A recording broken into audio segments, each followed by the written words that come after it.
20 मई 2021 को श्रीलंका के पास एक कार्गो शिप में आग लग गई। इस शिप से कई तरह के केमिकल्स एंड एसिड्स को ट्रांसपोर्ट किया जा रहा था और जब इस शिप में आग लगी तो ये सारा केमिकल ओशन में फैल गया। पर आए दिन ऐसे डिजास्टर तो होते ही रहते हैं। तो इस डिजास्टर में ऐसा क्या था कि इसको श्रीलंका का one of the worst maritime disaster बोला जा रहा है। इस डिजास्टर का एनवायरनमेंट पे क्या इंपैक्ट है और क्या ये डिजास्टर एसिड्स और केमिकल्स के फैल जाने की वजह से हुआ है? तो सबसे पहले इस पूरे इंसिडेंट्स को थॉरली जानते हैं। न्यूज रिपोर्ट्स के हिसाब से 20 मई 2021 को इस शिप में आग लग गई और फिर धीरे धीरे ये आग काफी ज्यादा फैल गई। फिर फाइनली 2 जून 2021 को ये आग बुझाई गई, विच मीन्स अराउंड 12 डेज तक ये आग हर रात हर दिन जलती रही और पूरा शिप जल जाने के बाद फाइनली ये शिप इंडियन ओशन में सिंक हो गया और सबको लगा कि आग बुझ जाने के बाद ये प्रॉब्लम सॉल्व हो गई।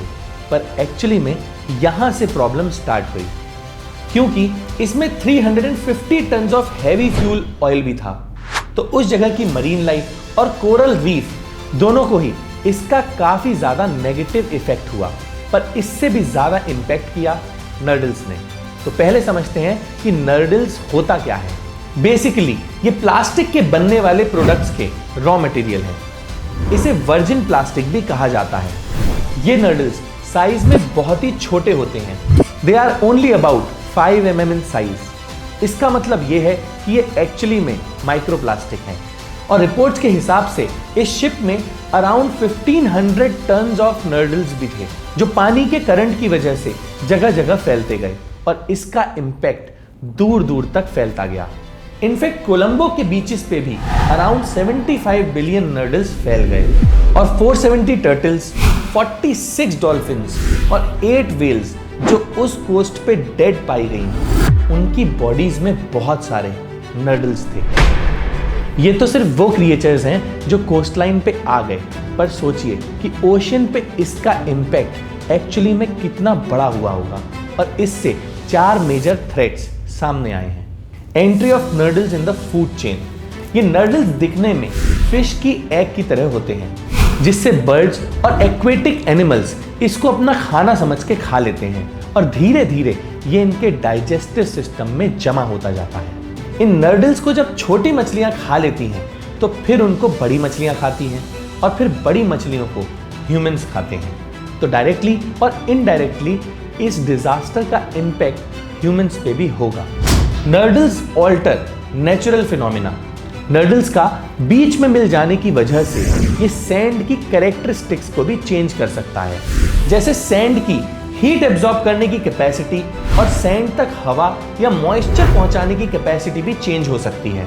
और इसका सबसे मेजर इंपैक्ट टर्टल्स को हो सकता है क्योंकि टर्टल्स एग ले करने के लिए बीच पे आते हैं। अगर इससे टर्टल्स को आइडियल एनवायरनमेंट ना मिला तो उनकी पॉपुलेशन मेजर लेवल ड्रॉप हो सकती है। नर्डल्स आर केमिकल स्पॉन्जेस। साइंटिस्ट्स का कहना है कि ये नर्डल्स खुद तो केमिकल से बने ही हैं, साथ ही ये केमिकल्स को एब्जॉर्ब भी कर सकते हैं, विच मीन्स ये अपने आसपास के ऑलमोस्ट किसी भी केमिकल्स को अपने अंदर खींच सकते हैं और पहले से भी ज्यादा टॉक्सिक बन सकते हैं। Long term impact of nurdles are unknown. Nurdles का इंपैक्ट एनवायरनमेंट में फ्यूचर में किस तरह से इंपैक्ट करेगा, ये तो साइंटिस्ट के लिए पता लगाना भी काफी मुश्किल हो रहा है। बट एज्यूम किया जा सकता है ये अभी तक का one of the worst environmental disaster है, स्पेशली इस वजह से क्योंकि एक एनवायरमेंटली सेंसिटिव जोन में हुआ है, विच मीन श्रीलंका की इकोसिस्टम बहुत ही फ्रेजाइल है। मतलब यहाँ के नेचुरल सिस्टम्स में कोई भी चेंज आया तो इस रीजन के प्लांट्स और एनिमल्स को लॉन्ग रन में बहुत ही ज्यादा इफेक्ट होगा। इसी वजह से इसे एनवायरमेंटली सेंसिटिव जोन माना जाता है। इस प्रॉब्लम से निकलने के लिए वैसे तो बहुत सारे स्टेप्स लिए जा रहे हैं, जिसमें सिविल सोसाइटीज, यूएन और कई सारी कंट्रीज साथ मिलकर इन नर्डल्स को ओशन की सरफेस और बीचेस से साफ कर रहे हैं। पर ऑब्वियसली ये करना इतना आसान नहीं होगा क्योंकि ये नर्डल्स इतने छोटे और इतने वाइड स्प्रेड हो चुके हैं कि इन्हें पूरी तरह से हटाना नेक्स्ट टू इम्पॉसिबल है। वैसे तो इस इंसिडेंस की वजह से इस प्रॉब्लम को नोटिस किया जा रहा है, पर एक्चुअली में ये प्रॉब्लम पहले से ही एग्जिस्टेंट थी। इनफैक्ट रिपोर्ट्स के हिसाब से 230,000 टन्स ऑफ माइक्रोप्लास्टिक हमारे ओशन में हर साल एंटर करता है। कैसे? इसका रीजन है सिंगल यूज प्लास्टिक। हाँ, वही प्लास्टिक जो हम एक बार यूज करके फेंक देते हैं, और ये बहुत ही ज्यादा कॉमनली अवेलेबल है। रैपर से लेके डिस्पोजेबल कटलरी तक सब कुछ सिंगल यूज प्लास्टिक का ही है। और ये सिंगल यूज प्लास्टिक जब हम कूड़े में फेंक देते हैं तो ये वेस्ट एंड अप करता है ओशंस में, और फिर पानी के तेज करंट की वजह से ये बार बार ब्रेक होता जाता है और धीरे धीरे करके ये माइक्रो प्लास्टिक में कन्वर्ट हो जाता है। And that is alarming. इसका सॉल्यूशन तो यही है कि माइक्रो प्लास्टिक को कम से कम यूज किया जाए, पर ऐसे एक्सीडेंट वाले इंसिडेंट्स को कैसे अवॉइड किया जाए, इसका तो कोई सॉल्यूशन हमारे पास नहीं है।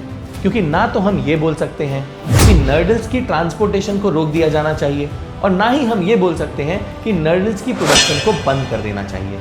हम सिर्फ कंसर्न अथॉरिटीज से रिक्वेस्ट कर सकते हैं कि इस तरह के गुड्स के ट्रांसपोर्ट पे स्पेशल अटेंशन दी जाए और इसको डेस्टिनेशन तक पहुंचाने की पूरी रिस्पॉन्सिबिलिटी ली जाए।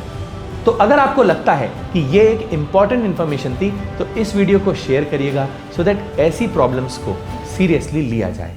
ऑल्सो अगर आपको इस प्रॉब्लम का कोई सॉल्यूशन समझ आ रहा है तो प्लीज कमेंट सेक्शन में जरूर लिखिएगा, सो दैट एटलीस्ट हम एक हेल्दी कॉन्वर्सेशन स्टार्ट कर सकें। That's it for this video. See you next Wednesday. हम ऐसे ही एनवायरमेंट अवेयरनेस पे फिल्म्स बनाते हैं, तो अगर आप एनवायरमेंट को लेके थोड़ा सा भी सीरियस हैं और उसे सेव करना चाहते हैं तो आप इको फ्रीक्स नाम के फेसबुक ग्रुप को ज्वाइन कर सकते हैं। इसमें हम ऐसे लोगों की कम्युनिटी बनाना चाहते हैं जो एनवायरमेंट के बेटरमेंट के लिए कुछ कर रहे हो। तो अगर आप किसी ऐसे को जानते हैं या आप खुद कुछ ऐसा कर रहे हैं तो आप इस ग्रुप में जाके पोस्ट कर सकते हैं, सो दैट और लोगों को इसके बारे में पता चले। लिंक डिस्क्रिप्शन में मेंशन है। Thank you and take care.